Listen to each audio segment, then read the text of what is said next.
Quarta-feira da terceira semana do tempo comum. Eu sou o Padre Pedro Paulo e agora iniciamos mais um programa, a Bíblia no Mundo de Hoje. Bem, depois de segunda e terça temos falado, pelo menos ensejado, alguns elementos desta infinita riqueza, que é a ouverture, a abertura do Evangelho de São Lucas. É preciso, porque assim a igreja como método realiza, vamos ao Antigo Testamento, vamos para um texto localizado dentro dos chamados livros históricos, o livro de Neemias, capítulo 8, versículos 2 a 4, a 5 a 6 e 8 a 10. Naqueles dias, o sacerdote Esdras trouxe o livro da lei perante a assembleia perante a assembleia dos judeus, e todos os que eram capazes de compreender. Era o primeiro dia do 7º mês. Desde a aurora até o meio-dia, fez a leitura do livro, no largo situado diante da porta das águas, diante de todos os que eram capazes de compreender. Todo o povo ouvia atentamente a leitura do livro da lei. O escriba Esdras estava de pé num estrado de madeira feito a propósito. Estando assim em plano superior a todo o povo, Esdras abriu o livro à vista de todos, e quando o abriu, todos se levantaram. Então Esdras bendisse o Senhor, o grande Deus, e todo o povo respondeu erguendo as mãos, amém, amém, e prostrando-se de rosto por terra, adoraram o Senhor. Os levitas liam claro e distintamente o livro da lei de Deus e explicavam seu sentido de maneira que se pudesse compreender a leitura. Então o governador Neemias, o sacerdote e escriba Esdras, bem como os levitas que ensinavam o povo, disseram a todo o povo: hoje é um dia consagrado ao Senhor vosso Deus. Não vos entristeçais nem choreis, porque todo o povo chorava ao escutar as palavras da lei. Depois Neemias acrescentou: ide para as vossas casas, comei uma boa refeição, tomai bebidas doces, reparti com aqueles que não têm nada preparado. Hoje é um dia consagrado ao nosso Senhor, portanto, não vos entristeçais, porque a alegria do Senhor é a vossa fortaleza. Muito bem, estamos aqui num evento interessante. Não fomos ao profeta Isaías, mas fomos a um evento que tem similaridade com o evangelho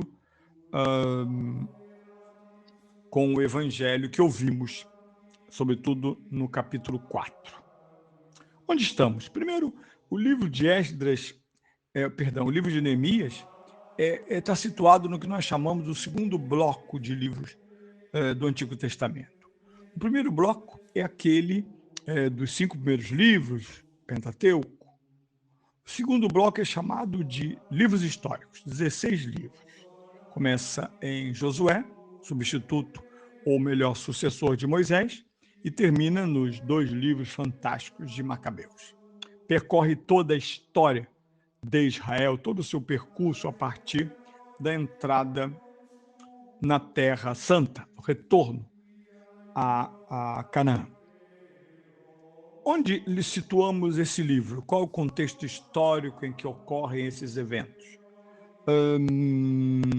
Nós estamos ali no limiar do exílio da Babilônia e na reestruturação do templo a partir e isso é muito interessante, as ruínas no meio das ruínas do templo, o povo desorientado encontra, através de seu sacerdote Esdras e da mão forte do governador Neemias, encontram o livro da lei.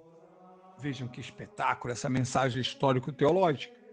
Aliás, eles encontraram, portanto, os fundamentos da cidade, os fundamentos da nação,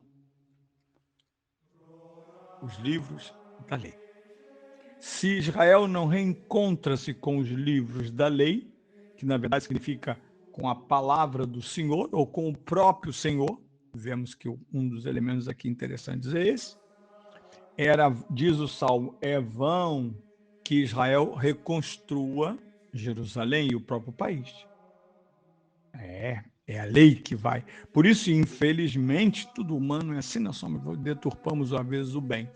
Jesus, quando chega em Jerusalém, encontra uma certa rigidez em relação à lei, a gente que cuida só disso, fariseus, doutores da lei, escribas, todos em volta da lei, e confrontam Jesus todas as vezes que Jesus parece se impor à lei.